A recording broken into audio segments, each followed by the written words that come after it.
wake up to a cloudy day. Dark rolls in and it starts to rain. Staring out to the cage like walls. Time goes by and the shadows crawl. We've been playing shows and I've seen people singing every word with tears rolling down their face, and it's emotional for us to see fans affected that way. But because of the sort of the seriousness of the song and sort of broaching a subject like this, we got together with an organization called Shatterproof. And we've sort of started doing this thing at our merch booth where we're trying to get our fans to reach out, explain their situations and talk. And I mean, it's a tough thing, but I feel like a big problem in the world today is just the communication, the ability to talk about stuff. And people talk about depression and you know, and addiction, and there are things that people just keep to themselves. And we have these little prescription pads, they say RX, just like a doctor would have.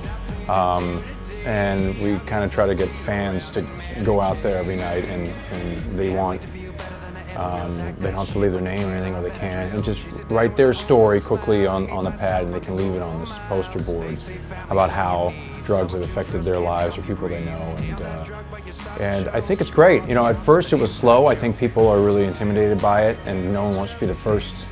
But now I think we're starting to see more people getting involved and trying to get people motivated. I think that's the first step too, is to try to get people help by giving them that first push, you know, to help themselves. Nothing to do today. I guess I'll sit around and medicate. I am so freaking bored. Nothing to do today. I guess I'll sit around and medicate.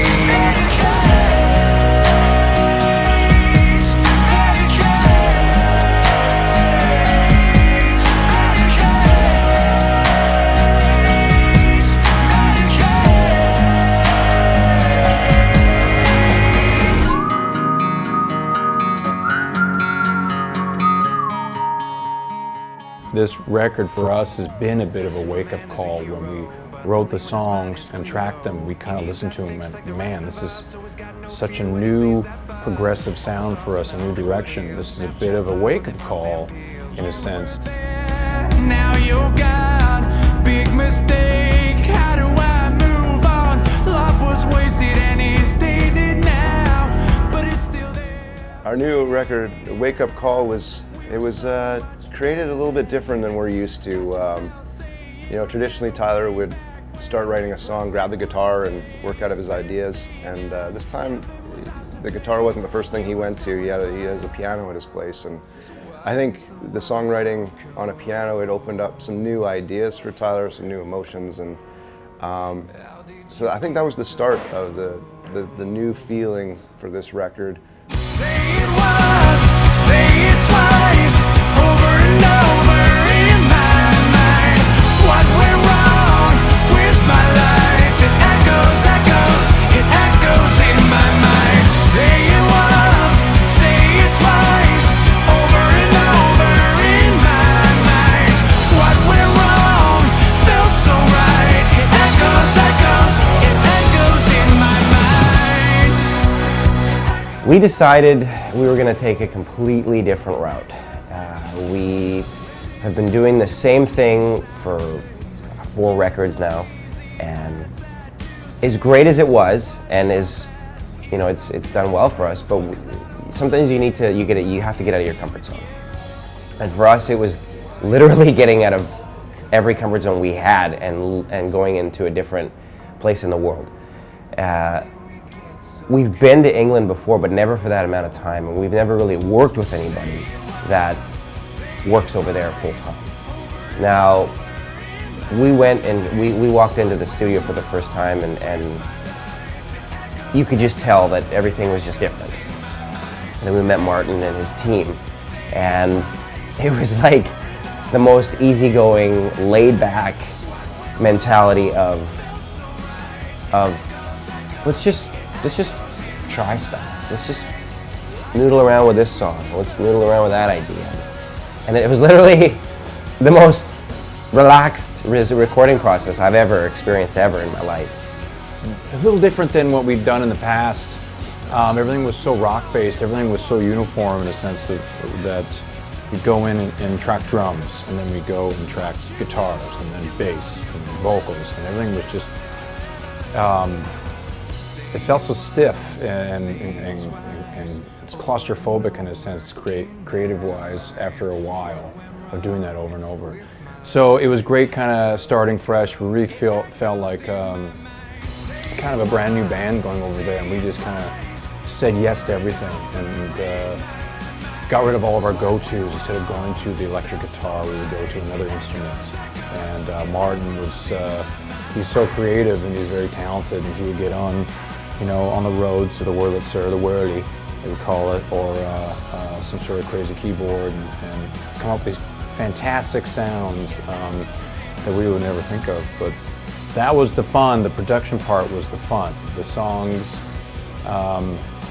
were kind of written already, so it was all about almost like having a mannequin and just kind of dressing it up. Is this song going to have, you know, t-shirt and blue jeans, or are we going to, you know?